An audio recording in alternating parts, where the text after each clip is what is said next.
Friends, the pain, the longing, the hope, and the disappointments expressed in this poem are all very real, faced by the author herself firsthand as a young African-American woman who overcame tremendous hardships in her life to transform herself from a victim of childhood rape and racism into a self-possessed, dignified young woman and one of the most celebrated African-American authors, Maya Angelou.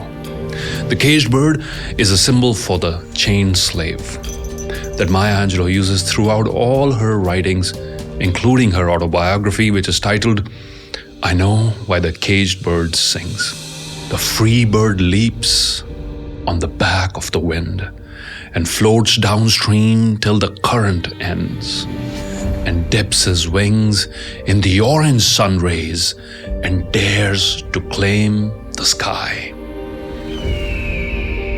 But a bird that stalks down his narrow cage can seldom see through his bars of rage.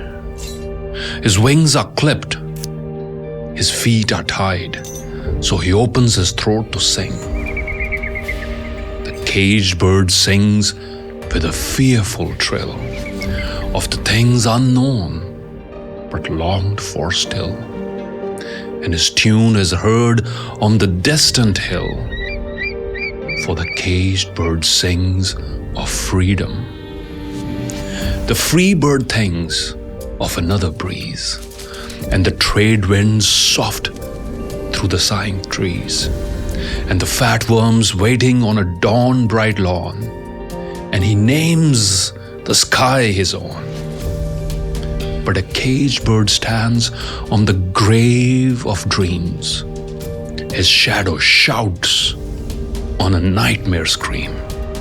His wings are clipped and his feet are tied, so he opens his throat to sing.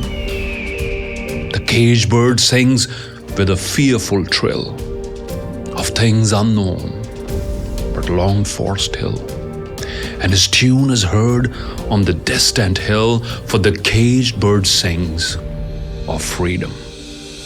Maya Angelou. Friends, I believe across the world, not just in America, we all still have a lot of work to do to ensure that every human being has the freedom to achieve their highest potential. Maya Angelou, though no longer with us in her physical form, has left us this powerful message and a task to accomplish. Across the world, let's do all that we can to make that dream a reality.